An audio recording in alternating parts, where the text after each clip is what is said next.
We will discuss strategic fit in this video. What do you mean by strategic fit? Strategic fit का मतलब होता है कि आपका जो ऑर्गेनाइजेशन का स्ट्रक्चर है और जो ऑब्जेक्टिव है वो एक दूसरे के साथ अलाइन होने चाहिए। आप ऐसी स्ट्रेटजीज़ बनाएं कि जो आपके ऑर्गेनाइजेशन स्ट्रक्चर में फिट बैठ जाए, तो उन्हें स्ट्रेटेजिक फिट कहा जाता है। तो this is a simple definition. आप इसे जितना ज़्यादा बढ़ा चढ़ा के लिख सकते हैं, बात सेम ही रहेगी, तो आप इसे लिख सकते हैं।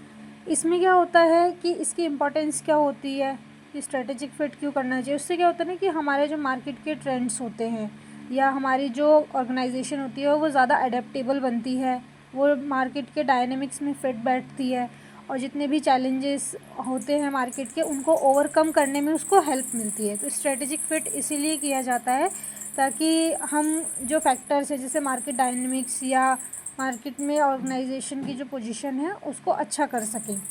दूसरा ये है कि स्ट्रेटेजिक फ़िट जब हम बनाते हैं किसी ऑर्गेनाइजेशन के लिए तो हम क्या चीज़ों का ध्यान रखें। उसमें मेनली दो चीज़ें रहती हैं। पहला, एक तो आपकी जो ऑर्गेनाइजेशन में स्ट्रेटजी आप अप्लाई कर रहे हैं वो फ्लेक्सिबल भी होनी चाहिए, साथ ही साथ स्टेबल भी। ऐसा ना हो कि इतनी फ्लेक्सिबल है कि कोई भी चेंजेस आ रहे हैं तो वो स्टेबिलिटी खो दे अपनी। ऐसा नहीं होना चाहिए कि उसमें चेंजेस होने में थोड़ा सा मतलब म्यूचुअल चेंजेस हों धीरे धीरे। दूसरा ये है कि वो कॉम्प्लेक्स भी होनी चाहिए, साथ ही साथ सिंपल भी होनी चाहिए। मतलब कि एक ऑप्टिमम लेवल होना चाहिए कॉम्प्लेक्सिटी का, और साथ ही वो इतनी ज़्यादा सिंपल भी नहीं होनी चाहिए कि कोई भी चेंजेस आ रहे हैं तो वो बिल्कुल ही नेगलेक्ट कर दे रहे हैं उनको।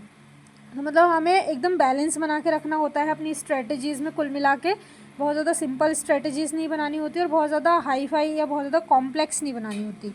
दूसरा ये है कि जब हम स्ट्रेटेजिक फ़िट को इम्प्लीमेंट करते हैं तो उसमें क्या क्या चेंजेस आते हैं या क्या क्या चीज़ें हमें फ़ेस करनी होती है। पहला ये कि जब हम स्ट्रेटेजिक फ़िट को अपनी स्ट्रेटजीज़ में लाते हैं तो उसमें चेंज मैनेजमेंट का एक प्रोसेस होता है जिसमें कि आपको सभी चीज़ें चेंज करनी होती है। जैसे प्लानिंग करेंगे आप, चेंजेस क्यों किए जा रहे हैं उसको स्टाफ के साथ कम्युनिकेट करेंगे, उनको ट्रेनिंग देंगे। जैसे पहले हाथों से सारे अकाउंट्स मेंटेन किए जाते थे, लेकिन एक टाइम ऐसा है कि कंप्यूटराइज हो गया, अब टैली ईआरपी यूज़ की जा रही हैं, तो वो एकदम से तो नहीं हुआ। सभी ने ट्रेनिंग्स ली, एम्प्लॉयज़ ने, सभी को उसमें मैनेज करना सिखाया गया, डेटा कैसे मैनेज किया जाएगा। जो ट्रांजिशन होती है वो स्मूथ होनी चाहिए कुल मिला के।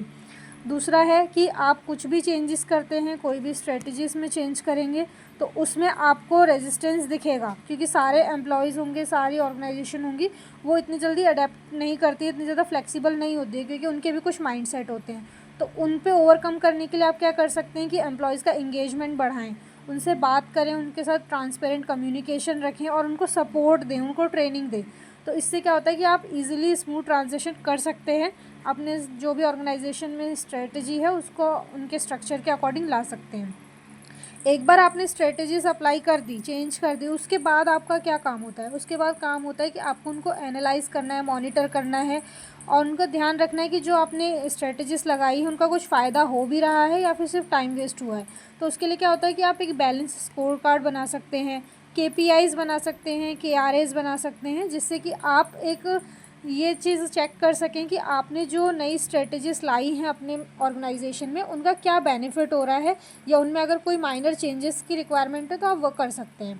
दूसरा ये है कि आप इम्प्रूवमेंट पे ध्यान दें। ऐसा नहीं कि आपने आज एक नई स्ट्रेटजी लगाई और नई चीज़ें अपने ऑर्गेनाइजेशन में डाली हैं और उसमें आपने एक बार 1 महीने की ट्रेनिंग दे दी, उसके बाद छोड़ दिया कि अब तो सबको आ गया। ऐसा नहीं है, कंटिन्यूस ट्रेनिंग देनी है अपने एम्प्लॉयज़ को, अपने ऑर्गेनाइजेशन में उसको लेके बार बार अवेयरनेस लानी है कि आपको ऐसे ऐसे इस चीज़ों को हेल्प मिलेगी, हम आपको इस एरिया में सपोर्ट करेंगे। तो इससे क्या होता है कि आपने जो भी स्ट्रेटजीज़ बनाई हैं अपनी ऑर्गेनाइजेशन के लिए वो उसमें फ़िट हो जाएंगे अगर आप इन पॉइंट्स का ध्यान रखेंगे तो।